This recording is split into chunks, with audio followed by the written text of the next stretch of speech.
America इसके लिए पहले से तैयार था। अमेरिका ने पहले ही सतर्क कर दिया था, अलर्ट कर दिया था इजराइल को कि ईरान की तरफ से हमला किया जा सकता है। सोमवार को पेंटागन की तरफ से बयान आता है, एयरक्राफ्ट कैरियर के साथ साथ लड़ाकू विमानों का एक बड़ा बेड़ा वहां पर पहुंच जाता है। मिडिल ईस्ट में जहां जहां सैन्य अड्डे हैं अमेरिकी के, यानी कि वो पूरी तैयारी के साथ अमेरिका था। टारगेट क्या है? क्या ईरान का न्यूक्लियर वेपन प्रोग्राम, उसको तबाह करना? डेफिनेटली अगर हम थ्रेट परसेप्शन देखें, इस समय थ्रेट सबसे ज़्यादा इजराइल को है, वो ईरान के न्यूक्लियर प्रोग्राम से ही है जी। लेकिन क्या उसको डिस्ट्रॉय करना इतना आसान है, ये बहुत बड़ा क्वेश्चन है। और इसको डिस्ट्रॉय करते समय क्या ऐसा तो ना हो जाए कि कोई रिवर्स हो जाए, वो फट जाए, वहीं पे बहुत ज़्यादा नुकसान हो जाए। तो ये सारी चीज़ें बहुत देखने लायक है। दूसरा, जो मिडिल ईस्ट में इस समय पॉलिटिकल सिचुएशन चेंज होती नज़र आ रही है। पहले अगर हम आज से 3 दशक पहले की बात करें, जब इराक के ऊपर हमला किया गया था, उस समय की सिचुएशन और आज सिचुएशन में बहुत ज़्यादा फ़र्क है। आज भी यूएस बहुत ज़्यादा डोमिनेट करता है, बहुत स्ट्रांग है और इसराइल के साथ मिलकर किसी भी देश को पे आक्रमण करने की स्थिति में रखता है। लेकिन आपको ये समझना पड़ेगा कि ईरान और रशिया के बीच में भी टाइज काफ़ी इम्प्रूव हुए हैं, तो वो इतना आसान नहीं होगा। जो पिछली बार उन्होंने कर दिखाया था, वो आज करना इतना आसान नहीं होगा।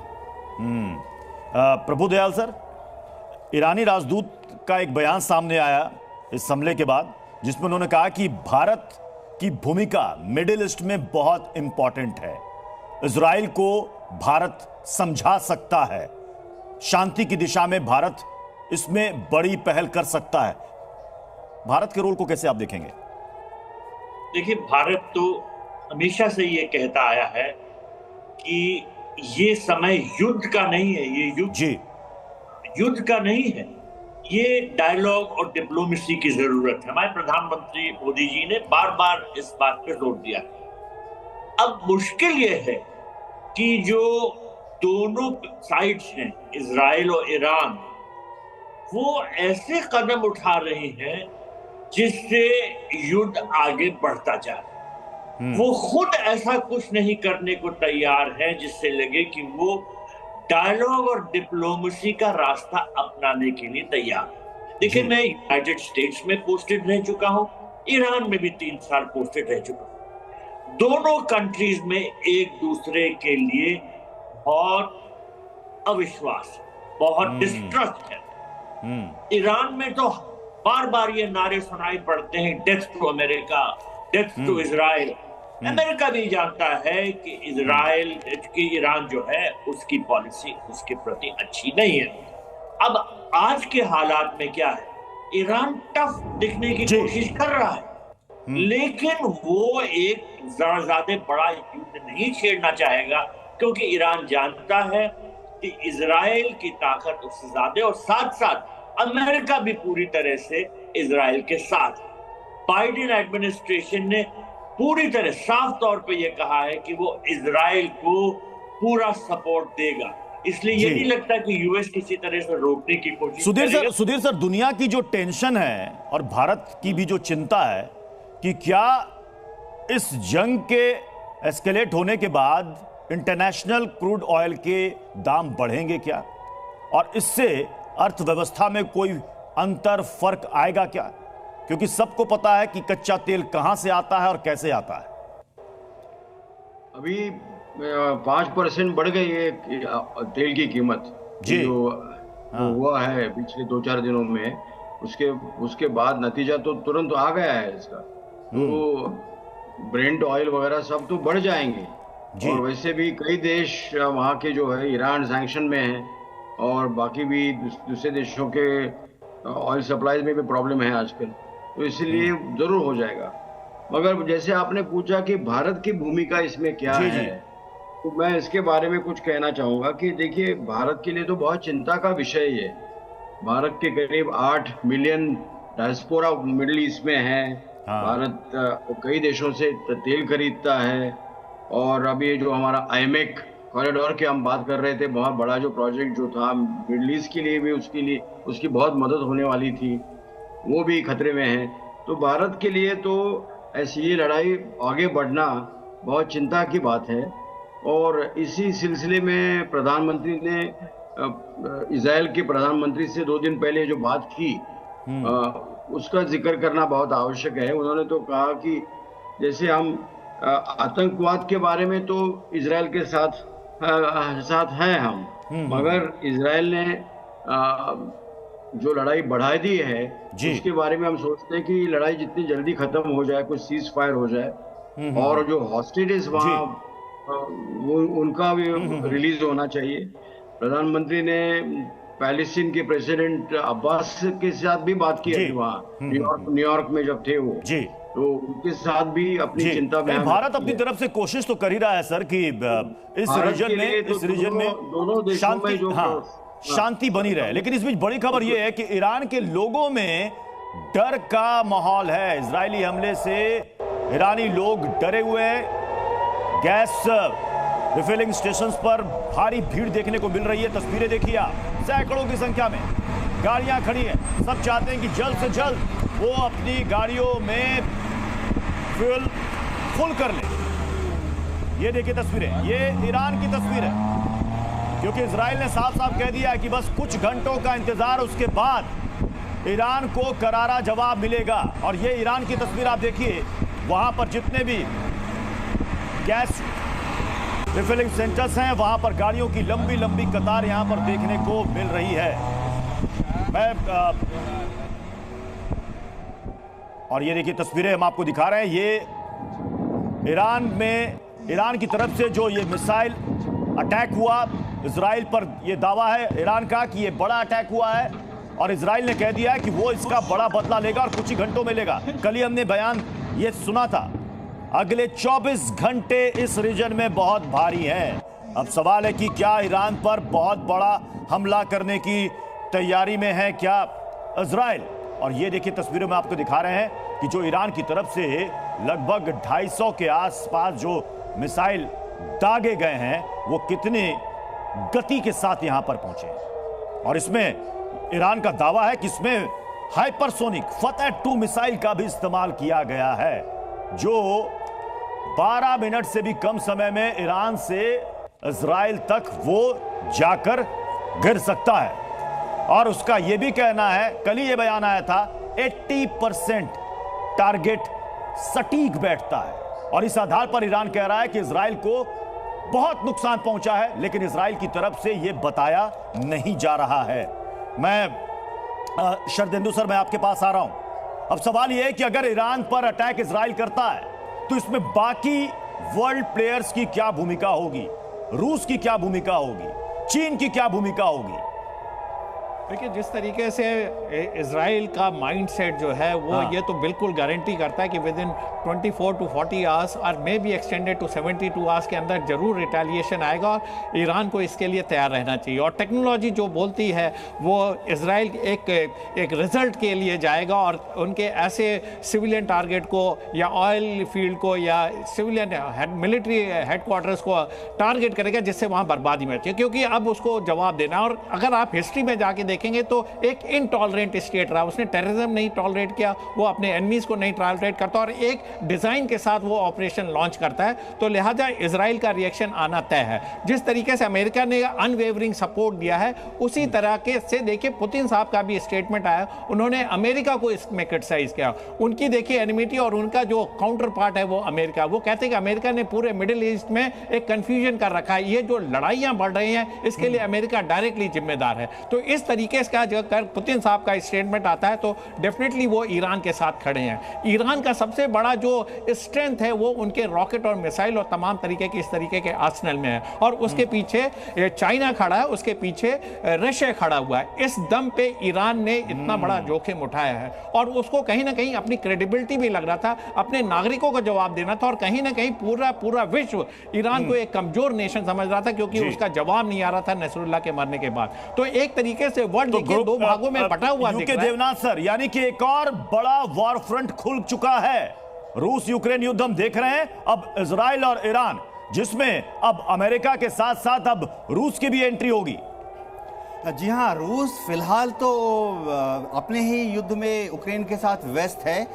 रूस अब तक ईरान से अलग अलग तरह के ड्रोन ले रहा था। शाहिद 136 एक एग्जाम्पल है जो कि वो ईरान से लेने के बाद उसका इस्तेमाल यूक्रेन के विरुद्ध कर रहा था।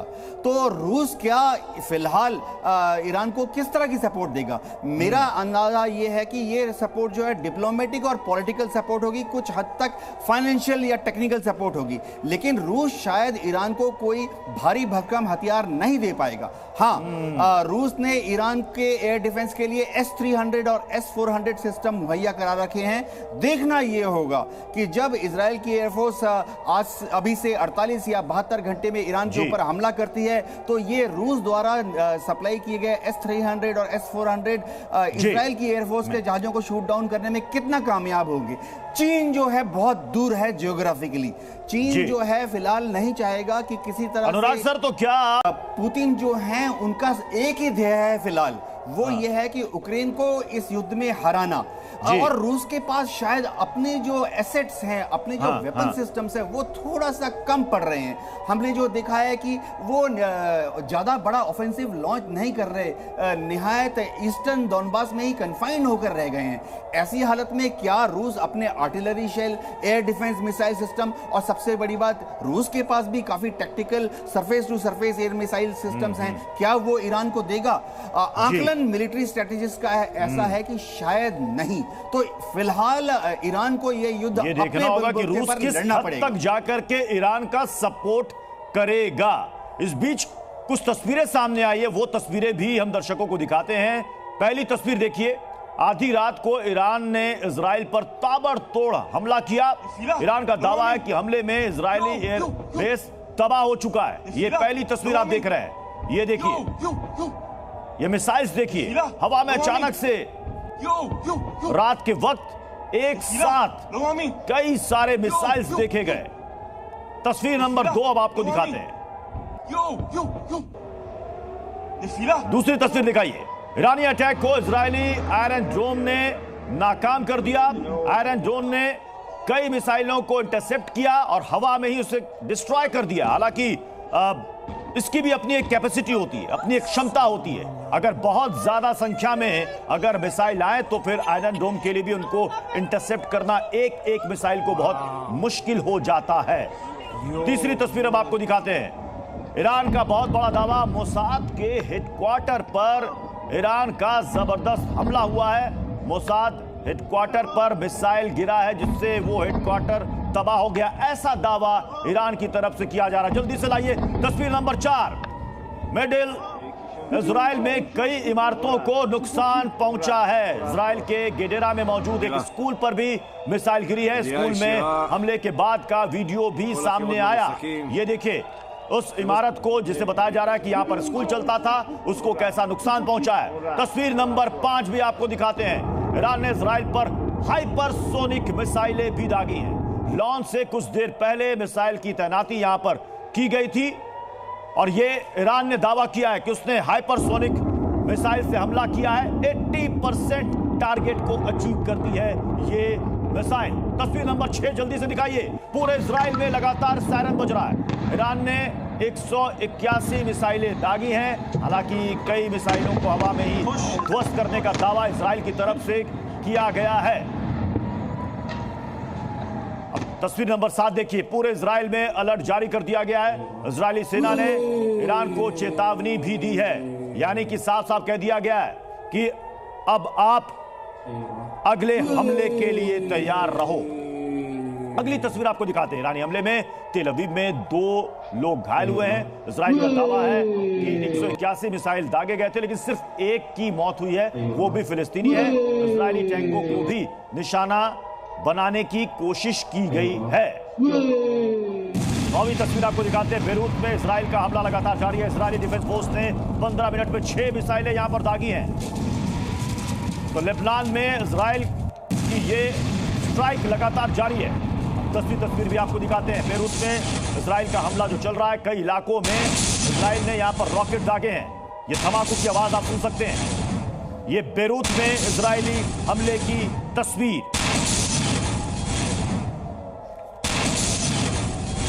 और ये देखिए, ये एक और ताजा तस्वीर सामने आई है। ये बताया जा रहा है कि ये तस्वीर है बेरूत की, जहां पर इजरायली अटैक चल रहा है। हिजबुल्लाह के चीफ के बारे जाने के बाद भी बेरूत में इजरायली स्ट्राइक की ये तस्वीरें सामने आ रही, जहां पर हिजबुल्लाह के जितने भी ठिकाने हैं उन सबको तबाह किया जा रहा है। आईडीएफ की टीम अब वहां पर ग्राउंड ऑपरेशन भी कर रही है, यानी हवा और जमीन दोनों से लेबनान में, बेरूत में जहां जहां हिजबुल्लाह के ठिकाने उन सबको बर्बाद किया जा रहा है।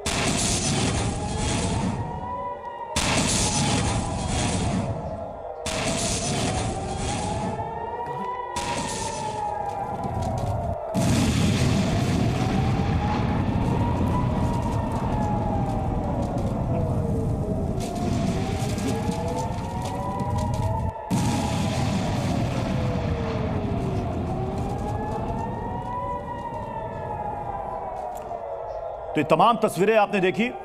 प्रभुदयाल सर, अगर रूस की इसमें एंट्री होती है तो क्या हम जिसकी चर्चा कर रहे हैं थर्ड वर्ल्ड वॉर, क्या दुनिया उस ओर बढ़ रही है क्या? देखिए, मुझे नहीं लगता कि रूस इस युद्ध में डायरेक्टली इन्वॉल्व होगा, लेकिन जो भी सहायता वो ईरान को दे सकता है शायद वो देगा। मुझे ये भी नहीं लगता कि ये युद्ध आसानी से खत्म होने जा रहा है। इजराइल जरूर जवाबी कार्रवाई करेगा ईरान के खिलाफ। और फिर ईरान क्या करेगा? देखिए, ये भी इम्कान लगाए जा रहे हैं कि ईरान एक छोटा न्यूक्लियर बॉम्ब बनाने की स्थिति में है। अब मुझे पता नहीं कि ये सच है या नहीं, लेकिन अगर ऐसा सच है और ईरान अपनी मिसाइल में एक छोटा न्यूक्लियर बॉम्ब लगा के फायर कर देता है, इजराइल पे पहुंच जाती है, तो आप समझ सकते हैं इजराइल का क्या रिएक्शन होगा। तो ये लड़ाई जो ऑलरेडी छिड़ी हुई थी 3 फ्रंट्स पे, हमास के खिलाफ, हिजबुल्लाह के खिलाफ, हूती के खिलाफ, अब ये चौथे फ्रंट पर भी पूरी तरह से खुलने जा रही है, ऐसा लग रहा है। और अगर हम चाहते हैं किसी तरह से यूएन सिक्योरिटी काउंसिल इसको रोक सके, तो यूएन सिक्योरिटी काउंसिल पे हर देश को पूरी तरह से जोर लगाना चाहिए। सुधीर सर, क्या यूएन इसमें आगे बढ़ करके इस रीजन में शांति की कोशिश करेगा? क्योंकि इससे पहले भी कोशिशें की गई हैं लेकिन वो नाकाम रही। कोशिश तो जरूर करेंगे। और मेरे ख्याल से दोनों इजराइल और ईरान दोनों तरफ से भी कुछ प्रयत्न हो सकते हैं, क्योंकि इजराइल ने भी देखा है आज उनको 4 फ्रंट पे लड़ना है। और ईरान की सिचुएशन ऐसी है कि काफ़ी वीक पोजीशन में है ईरान, और इसलिए उन्होंने तो काफ़ी ये नसरुल्लाह के मरने के बाद और फिर देरी से उनकी रिएक्शन हो गई है। और वैसे भी जैसे प्राइम मिनिस्टर नेतन्याहू ने एक जो टेलीविज़न पे कहा है कल परसों ईरान के लोगों को प्रति एड्रेस करते हुए कि वहाँ की रेजिम बदलनी चाहिए, वो भी अपना पॉलिटिकल उसमें प्रोपेगेंडा कर रहे हैं। वो कह रहे हैं कि ईरान की जब तक रेजिम नहीं बदलेगी तब तक ये चलता रहेगा। और उन्होंने लोगों को अपील की है कि रेजिम बदलनी चाहिए ताकि ईरान में शांति हो, ईरान की और प्रगति हो। तो वो दोनों तरफ से गेम खेल रहे हैं। तो ऐसे हालात में यूएन में तो बात आएगी, मगर यूएन में सिक्योरिटी काउंसिल में वीटो करने वाले सभी लोग हैं। अमेरिका वीटो कर सकता है, रशिया वीटो करेंगे, चाइना भी वीटो कर सकता है ऐसे, क्योंकि सिचुएशन इतनी क्लियर नहीं है। तो इसीलिए मुझे लगता है कि ये लड़ाई शरदिंदु सर, इसमें खाड़ी देशों का अब आगे क्या रोल होगा? क्योंकि मिडिल ईस्ट में जितने भी अमेरिका के सैन्य अड्डे हैं सब जगह फोर्सेस की तैनाती, यानी कि अमेरिका को पहले से पता था कि अब आगे क्या होने वाला है और अमेरिका को क्या करना है। अगर ईरान पर बड़ा अटैक प्लान कर रहा है इजराइल, जिसमें अमेरिका का भी साथ होगा, उसके बाद ये बाकी देशों को भी मैसेजिंग चली जा चुकी होगी कि कोई रिएक्ट नहीं करेगा। ऐसा होगा, ऐसा मुमकिन आपको लग रहा है? देखिए, खाड़ी देशों की अगर हम बात करें तो अमेरिका ने अपने सारे मिलिट्री बेसिस को स्ट्रेंथन किया है, वहाँ पे ट्रूप्स की डेंसिटी बढ़ाई है, अपने इक्विपमेंट को, अपना जो उनका नेटवर्क है, काम करने का तरीका है, उसको फिर से पुख्ता बनाया है। और इस लड़ाई का फायदा उठाते हुए अमेरिका ने ऐसा किया है। कहीं ना कहीं अमेरिका की यहाँ पे पकड़ कमजोर हो रही थी, लेकिन हमास और इजराइल का जब से कॉन्फ्लिक्ट चला है तब से उसको एक गोल्डन मोमेंट मिला हुआ है। और जहाँ तक खाड़ी देश के रिएक्शन की हम बात करें तो देखिए, उसको दो भागों में देखा जा सकता है। वहाँ का जो जनमानस है, चाहे वो रिलीजियस सेंटिमेंट के हिसाब से, चाहे फिलिस्तीन के कॉज के लिए, वो एकजुट नजर आ रहा है। लेकिन सियासतदार जो हैं वो दो ग्रुप में बटे हुए हैं। एक तो बिल्कुल बिल्कुल प्रो अमेरिकन है, वो अपने कंफर्ट जोन से और उनका इतना इन्वेस्टमेंट हो रखा और वो उस एरिया से बाहर नहीं निकलना चाहते हैं, जिसमें और कई तरीके की ट्रीटी उन्होंने साइन की हुई, जिसमें Jordan, Egypt, Saudi Arabia, Bahrain, UAE और कतर, ये तमाम देश हैं। कतर ने बहुत कोशिश की कि शांति की प्रक्रिया शुरू हो, लेकिन ऐसा हो नहीं पाया। तो एक तरीके से ये सारे देश हैं। और दूसरी तरफ ईरान है, यमन है, सीरिया है, लेबनान है और नॉर्थ इराक है, जहां पे इस्लामिक रेजिस्टेंस ग्रुप काम करता है। तो ये एकजुट है। कहीं ना कहीं अरब वर्ल्ड डिवाइडेड दिखता है, इसी वजह से ये त्रासदी है। अगर अरब वर्ल्ड एक साथ होता तो शायद फिलिस्तीनियों को उनका हकूक मिल गया होता, शायद इस तरीके के युद्ध नहीं होते। अरब वर्ल्ड डिवाइडेड है, रिएक्शन डिवाइडेड है। अमेरिका की बहुत बड़ी पैठ है और चाइना ने इस इलाके में घुसने की कोशिश की, लेकिन अमेरिका ने उनको प्लग कर दिया। इस लड़ाई ने यह साबित कर दिया है कि चाइना की एंट्री वहां पे अभी कुछ एक दशक के लिए डिले हो गई है। रूस, चाइना, ईरान ये कोशिश कर रहे थे कि ईरान का प्रभुत्व इस खाड़ी देशों में बना रहे। इसी के तहत देखिए, नेतन्याहू साहब ने जनरल असेंबली, यूएन के जनरल असेंबली में एक मैप दिखाया था और दिखाया था कि देखिए किस तरीके से ईरान का इन्फ्लुएंस पूरे खाड़ी देश में बढ़ रहा है। और ये खाड़ी देशों के लिए ठीक नहीं, क्योंकि वो अनुराग सर, खाड़ी देश इस वक्त चुपचाप मौन की स्थिति में होंगे। ईरान अलग थलग पड़ गया है, लेकिन ईरान के पास जितनी मिसाइलें हैं, ईरान के पास जितने वेपन्स हैं, सबसे पहला तो अटैक इजराइल का उन्हीं पर होगा। बिल्कुल, स्ट्रेटेजिकली देखा जाए तो आप जो कह रहे हैं बिल्कुल सही है। एक दुश्मन देश अपने दुश्मन के उन चीज़ों को टारगेट सबसे पहले करेगा जिससे उसको खुद को खतरा है। बट आज की डेट में हमें ये स्पेसिफिक नॉलेज नहीं है कि कितनी मिसाइलें कहाँ पे रखी गई हैं। बजाय इसके देश इतनी दूर हैं कि एक बार हमला करने के बाद दूसरा हमला एक स्ट्रेटेजिकली चैलेंज बन जाता है, क्योंकि एयर डिफेंस सिस्टम इराक का भी बहुत अच्छा है और ईरान का भी बहुत अच्छा है। तो आने वाले समय में इनका रिएक्शन इजराइल का दिखाएगा कि युद्ध किस डायरेक्शन में जाने वाला है, और डेफिनेटली इसको प्लग करने की कोशिश हो जाएगी। यूके देवनाथ सर, हमने देखा कि कल एक बयान सामने आया था जिसमें इराक में जितने भी प्रो ईरानियन फोर्सेज हैं, जो गुट हैं, उनकी तरफ से कहा गया था अमेरिका को कि अगर आप इस जंग में इजराइल का साथ देते हैं तो अंजाम भुगतने के लिए तैयार रहो, आपके सैन्य अड्डों को बर्बाद कर देंगे। ये तो सीधे सीधे बहुत बड़ी धमकी अमेरिका को। जी हाँ, अभी इराक में जब से सद्दाम हुसैन को एलिमिनेट किया गया है, उसके बाद बगदाद में जो सरकार है वो अमेरिका के मदद से ही चल रही है। लेकिन उनका जो कंट्रोल है वो सिर्फ बगदाद से लेकर दक्षिण में बसरा तक है, कुवैत तक जो हाईवे है वहीं पर है। उत्तरी इराक में उनका कंट्रोल नहीं है। उत्तरी इराक में खासतौर से जो इलाका तुर्की के साथ लगा हुआ है या कुर्दिस्तान के साथ लगा हुआ है, वहाँ पे अलग अलग इस्लामिस्ट रेजिस्टेंस फोर्सेज वो एक्टिव हैं, जो कि अमेरिका विरोधी कार्रवाइयां करती रहती हैं। उत्तरी इराक में और सीरिया के उत्तर पूर्व भाग में भी ये इस्लामिक रेजिस्टेंस फोर्सेस जो हैं वो समय समय पर अमेरिका के छोटे छोटे डिप्लॉयड बेसेस हैं उन पर हमला करती रहती है। लेकिन मिलिट्री पॉइंट से देखा जाए तो उनका इफेक्टिवनेस छोटे छोटे टेक्टिकल लेवल पे ठीक है, एक हथगोला उधर फेंक दिया, एक आरपीजी यहाँ पे मार दिया, लेकिन शायद वो इस युद्ध के रुख को पूरी तरह से इन्फ्लुएंस करने में नाकाम हो जाएंगे। सीरिया में यानी अगले 24 घंटे इस वक्त बहुत भारी हैं। अब देखना है कि इजराइल जो कह रहा है कि वो बड़ा हमला करेगा, क्या वो हमला 24 घंटे के भीतर होगा, कितना बड़ा हमला होगा, क्या ईरान के तमाम हथियारों को, वेपन्स को, मिसाइलों को, उनके सैन्य अड्डों को इजराइल तबाह कर देगा, यह देखना होगा। बड़ी खबर पर अब लगातार बने हुए हैं। जी न्यूज़।